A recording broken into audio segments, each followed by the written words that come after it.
গৌরীপুর মোড়ে বাস থেকে নেমে ভীষণ অবাক আর হতভম্ব হয়ে পড়লাম। দেখি সকল দোকানপাট বন্ধ হয়ে গেছে, তার উপর কোথাও কোনো জনমানবের চিহ্নমাত্র নেই। হাতের ঘড়ির দিকে তাকাতেই আমি চমকে উঠলাম। রাত প্রায় 11:30 বাজে।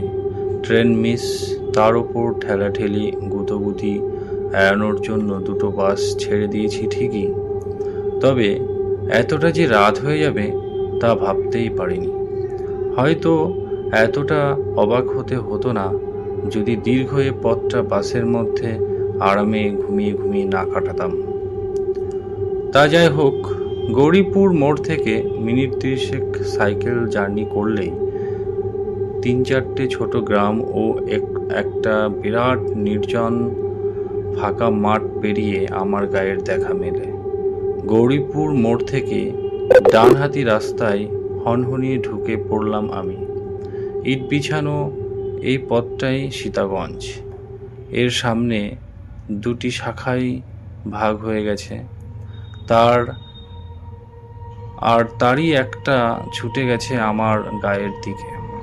ডানহাতি রাস্তাটা ধরে কিছুটা হাঁটার পর বাঁপাশে একটা ছোট্ট বাড়ির বন্ধ দরজার সামনে দাঁড়িয়ে পড়লাম।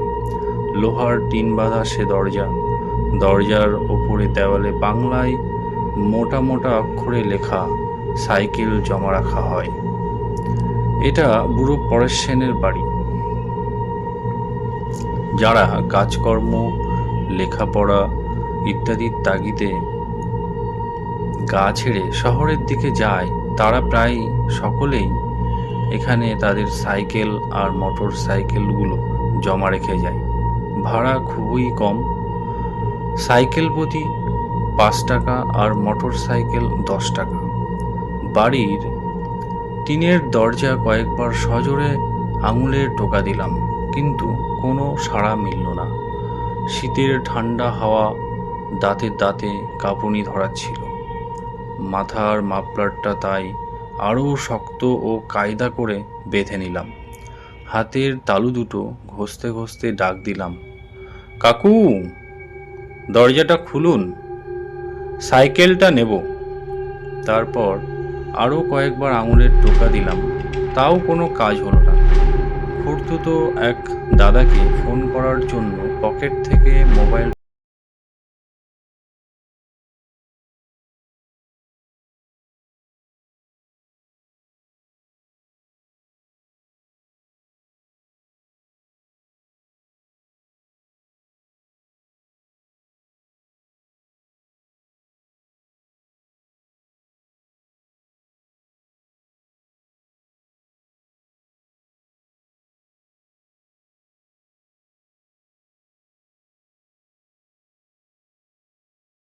করলাম।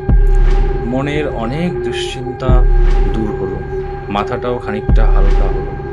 বুড়ো পরেশ সেন হারিকেনটা উঁচিয়ে ধরে আমার মুখখানা ভালো করে কয়েকবার দেখে নিয়ে কাঁপা কাঁপা গলায় বলে উঠল, ও তুমি?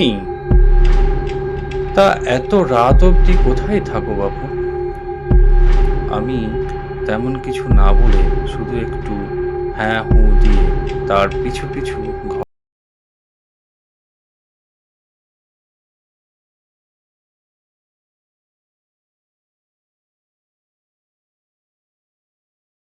কালো বুট আর চোখে সেই চেনা মোটা ফ্রেমের চশমা। কয়েক সেকেন্ড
দ্রুত চালাও, তোমার কোনো ক্ষতি করব না।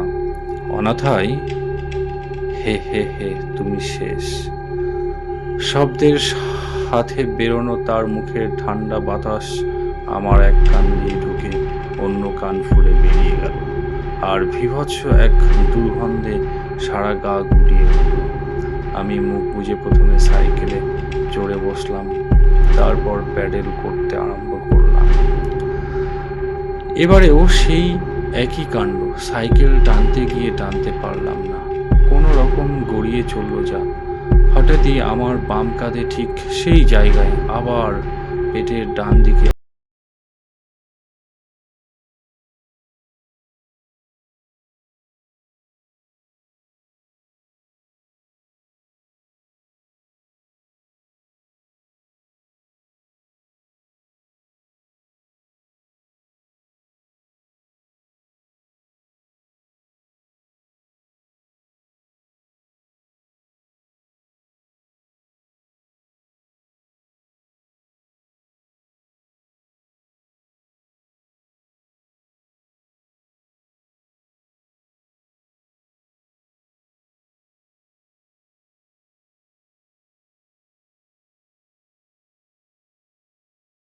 মোড়ের বাম দিকে রাস্তায় নামলে আর 10-15 মিনিটের পথ।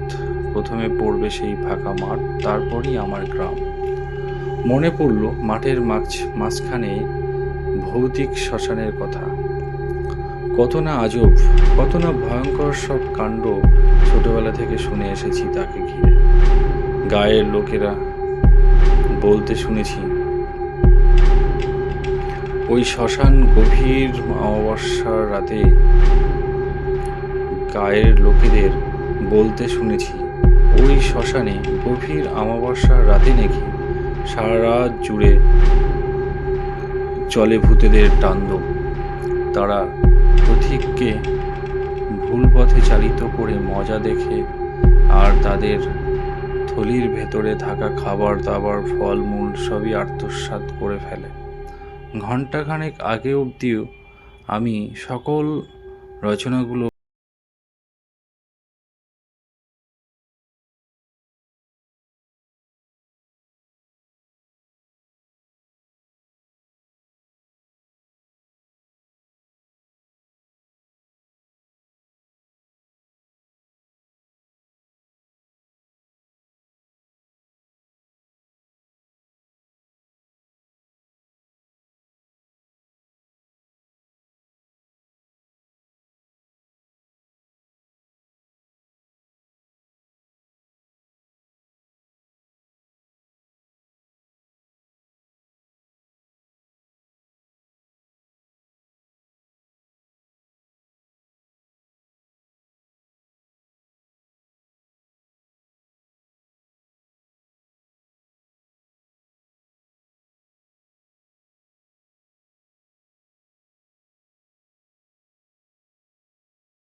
সামর্থ্য ছিল না আমার। তবুও বহু কষ্টে কোনোরকম উঠে কাতরাতে কাতরাতে বাড়ি ফিরলাম। মুখ হাত পা ভালো করে ধুয়ে নরম বিছানার শরীরটাকে টান টান করে মিলে দিলাম। সারা দেহে অসহ্য ব্যথা। থার্মোমিটারে দেহের তাপমাত্রা ধরা পড়ল 105 ডিগ্রি ফারেনহাইট। পরদিন সকালে ঘুম থেকে উঠে দেখলাম গায়ের ব্যথা বিন্দুমাত্র নেই। শরীরের তাপমাত্রা পুরোপুরি স্বাভাবিক। কালকের ঘটনার আর অতটা দগদগে ঠেকছে না। দেখলাম আমার সাইকেলেরও কিছু কিছু অংশ বেঁকে গিয়েছে। ইতিমধ্যে মা হাতে ব্যাগটা দিয়ে বলল বাজারে যাওয়ার জন্য। আমিও তৎক্ষণাৎ ব্রাশটা সেরে নিয়ে বাজারে বেরিয়ে পড়লাম। হাটটা বসে সীতাগঞ্জ মোড়ে, সেখানেই চলেছি। সেই একই পথ। কয়েক মিনিট পর শ্মশানের রাস্তায় এসে পৌঁছালাম। সাইকেল থামিয়ে শ্মশানটাকে ভালো করে দেখতে লাগলাম, কিন্তু সেখানে অস্বাভাবিক কিছুই খুঁজে পেলাম না। গাছগুলো আগের মতোই ডালপালা ছড়িয়ে দাঁড়িয়ে আছে, আর ঘাস বিছানো মাঠটাও রয়েছে আগের মতো সমতল। আমি আর কিছুই ভাবতে পারলাম না। মাথাটা আবার ভার হয়ে আসতে থাকলো।